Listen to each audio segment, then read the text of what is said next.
Hey! Get away from him! Whoa! What are you doing pointing a gun at the child? Child? Looks like a thief to me. Listen, man, let's calm down. Oh, what a great idea. Never thought about that before. Why not just calm down? You fancy man in your fancy suit, trying to preach to me about how I'm supposed to protect my God-given land?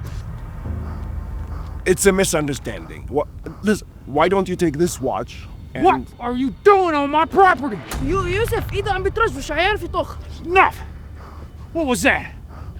You some kind of Arabs? Just let the kid go and we'll figure it out between us. It's okay. Don't move! I want to see your hands. That little mark on your face, boy. You try to rob somebody and got yourself busted up. يوسف. Shut up! Adam, run!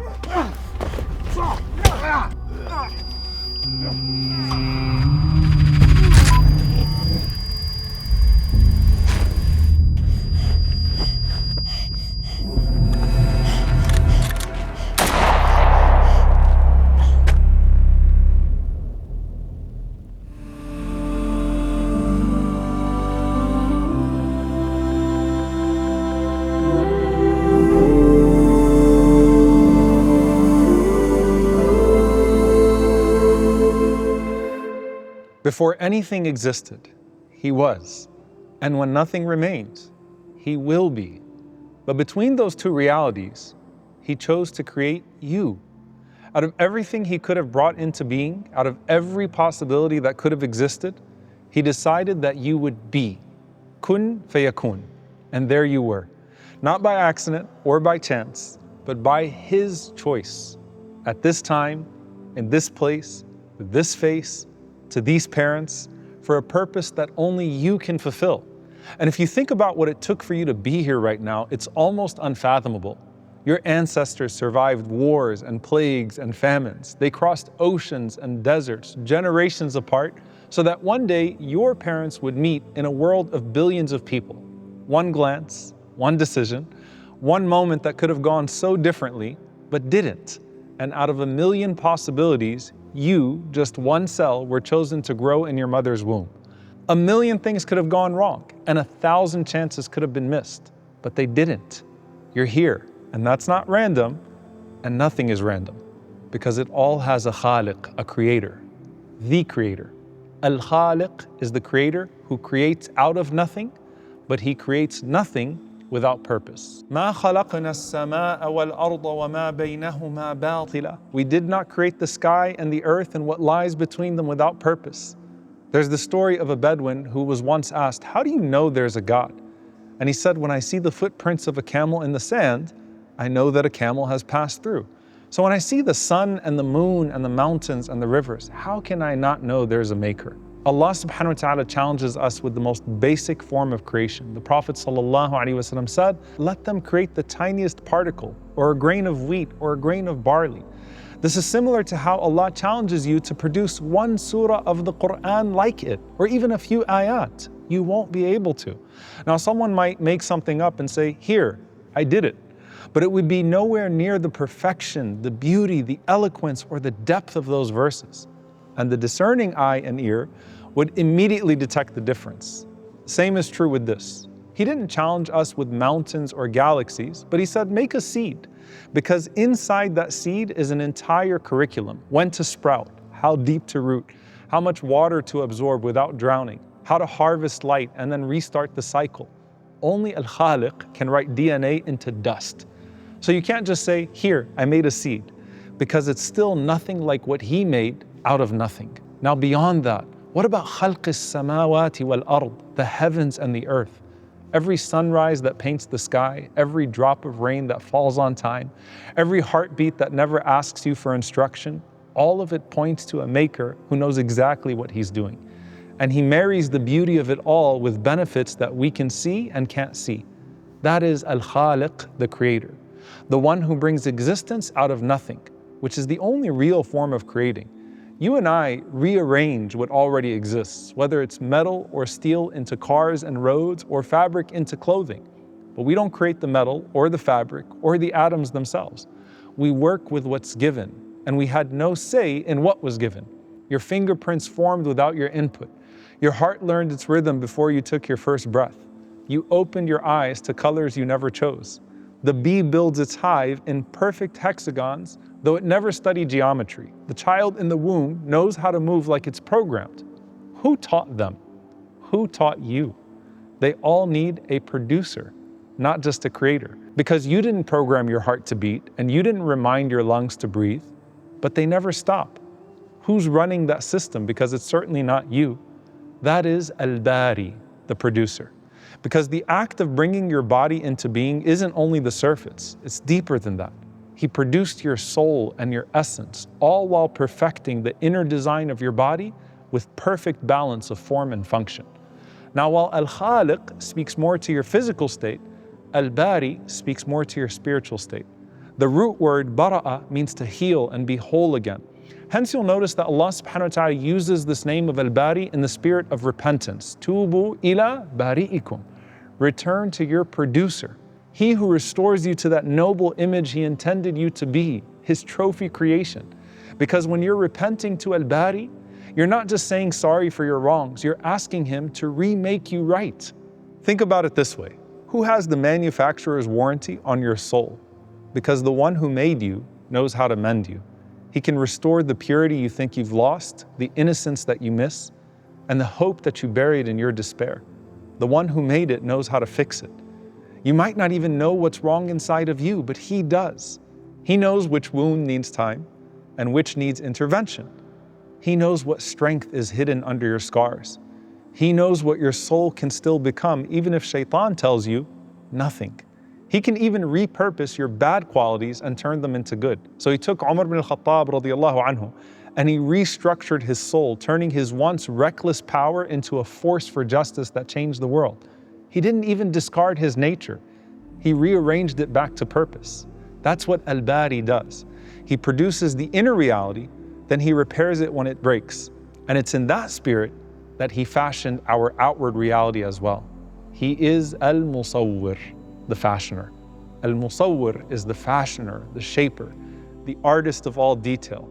Huwa Allahu Al-Khaaliq Al-Baari Al-Musawwir, lahu Al-Asma'ul Husna. He is Allah, the creator, the producer, the fashioner. To Him belong the most beautiful names. Subhanallah. Huwa alladhi yusawwirukum fil arhami kayfa yasha. He's the one who fashions you in the womb as He sees fit. Before anyone could clothe your body, He clothed your bones with flesh. Before anyone could feel you or hug you, He attached you and suspended you by an umbilical cord while He nurtured you in every way through that womb that He fashioned to carry you. He sculpted your features, from your eyes to your smile to the smallest birthmark. Every detail was chosen by Him. Have you ever seen something so beautiful that you just say, Subhanallah? The Prophet ﷺ was the most beautiful human being, and when you would see him, you would say, Subhana man sawah. How beautiful is the one that crafted this beauty. But we marvel at the Prophet ﷺ today, and we say the exact same thing, not because we can see him, but because of what we know of his character. Because the character is what truly beautifies a person. And the Prophet ﷺ used to say, Allahumma kama ahsanta khalqi, ahsan khuluqi. O Allah, just as you have made my outward form beautiful, make my inward character beautiful. Al-Musawwir fashioned Yusuf alayhi salam with half of all beauty that captivated every heart that saw him. But what made him truly beautiful was not his face, it was his forgiveness. And that's what we marvel at now and say, what a beautifully made man he was. But what we don't always realize is that the same artist that made them made you. Not so that you would obsess over how you look, but so that you would embrace your physical being as beauty and seek the highest beauty standards for your soul. Allah is the greatest artist, and you're an art piece. One of the tricks of shaitan is that you seek to change the creation of Allah, which distracts you from seeking to change your spiritual state for the sake of Allah. The modern world makes us prioritize the external and completely warps it. Trends change so quickly, Everyone starts buying products and doing surgeries to look pretty much the same. But Allah fashioned you with His own hands. Why do we do this to ourselves? Is it because we want acceptance and we want to be desired? If you accept and love how Allah has made you, you're free from the idol of beauty standards. So when you look in the mirror, don't ask why you look this way. Ask instead whether your heart reflects the beauty that Al-Musawwir already put on your face. But Shaykh, what about the scars and the odd shapes and the things out of place? When you see an art piece by Van Gogh or Da Vinci, you assume that everything seemingly out of place actually has a brilliance behind it because of the genius of the artist. Maybe what you see as an imperfection is the very thing that Al-Musawwir designed for a purpose you may not have yet figured out. And real beauty isn't in symmetry, it's in sincerity. But Shaitan wants to reverse that equation. He wants you to obsess over the shape of your nose while ignoring the shape of your soul. He wants you to believe that your worth is measured by compliments instead of deeds. Because if he can get you to doubt how Allah fashioned you, then he can make you forget why Allah created you. So remember, you're a masterpiece signed by the greatest artist of all. And he doesn't make any mistakes with any one of us. And no two people are actually fully identical in their external or internal creation. What about identical twins? Firstly, have you seen their organs and insides? Secondly, you'll notice that the parents of those twins can immediately tell them apart. That's because of their familiarity with their children. Imagine how much more the difference the original Musawwir sees in them. And the world outside of you is a testament to that perfection. Look at the way that the stars, the sun, and the sky are. And if you learn enough, then you'll realize that they're perfectly suited to a function as well. And with Al-Musawwir fashioning all this beauty that you can see, imagine how beautiful what you can't see actually is. The angels, the heavens, the Jannah that you can't even comprehend. He is always creating and recreating in the seen and unseen world without pause. So it's not like he created once and left it. Which brings us to the rarest and most intense of these names, Al-Khallaaq, the constant creator who keeps opening new beginnings. Just like Al-Malik only appears once in the Quran, Al-Khallaaq only appears twice in the Quran. What it means is that he did not create you once and close your file. He's still creating for you, through you, and around you. Inna rabbaka huwa al-Khallaaqul alim. Verily your Lord is Al-Khallaaq al-Alim. New cells form in you constantly. Blood replenishes, skin regenerates, and somewhere in the universe around you, a new star is being born in a galaxy that you can't even see. And in your story, he creates new openings where you once only saw walls. And he creates new people in your life. And then he creates that cycle all over again for another generation. Your mother, for example, was once just like you and had a mother of her own. Then Allah made her into the same vehicle that He used to produce her in the first place. He is Al-Khallaaq in constant creation. And it's not just people, but conditions. That text that you needed, the person that suddenly appeared, the path that wasn't there and then it was. None of that is coincidence. That's creation in motions. Generations rise and return and others replace them. The world moves in accordance with His motion, just like tawaf, until they're replaced by a whole new set of people doing the same thing over again. He keeps writing new beginnings until He writes the final chapter. And even then, it's how He wants to do it. The companions asked the Prophet ﷺ, how is it that there will be some people walking on their faces on the Day of Judgment? And the Prophet ﷺ said, the one who caused them to walk on their feet here will cause them to walk on their faces there. Allah can recreate how He sees fit. And He can also recreate you in a better version of yourself when you choose to stop walking away from Him and walk back to Him to be spiritually beautified. فَتَبَارَكَ اللَّهُ أَحْسَنُ الْخَالِقِينَ. And you will stand before the one who made you, and He will ask you, what did you do with what I gave you? Did you recognize my signature in your creation? Or did you spend your whole life trying to erase it? You know there's a creator because you couldn't have made yourself.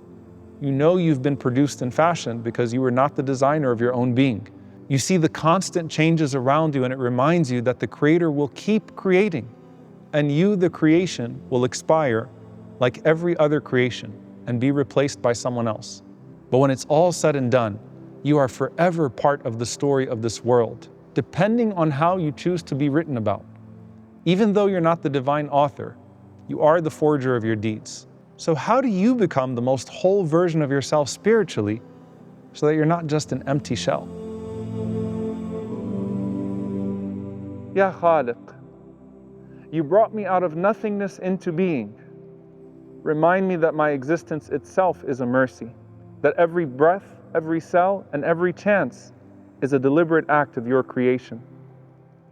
Ya Baari, the one who perfects what he produces, repair what I've broken within myself. Make me whole again with the same precision by which you fashioned all of your creation.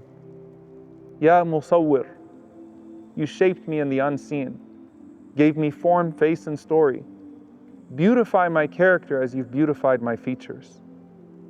Let what you see within me be more pleasing than what others see outside of me. Ya Khallaaq, keep creating new openings when I run out of ways. Create for me new beginnings when I rush to my end, and new realities when I feel doomed by my sins. Remake me with patience when I reach my limits, faith when I'm afraid, and hope when I can't imagine a way forward. ولله الأسماء الحسنى فادعوه بها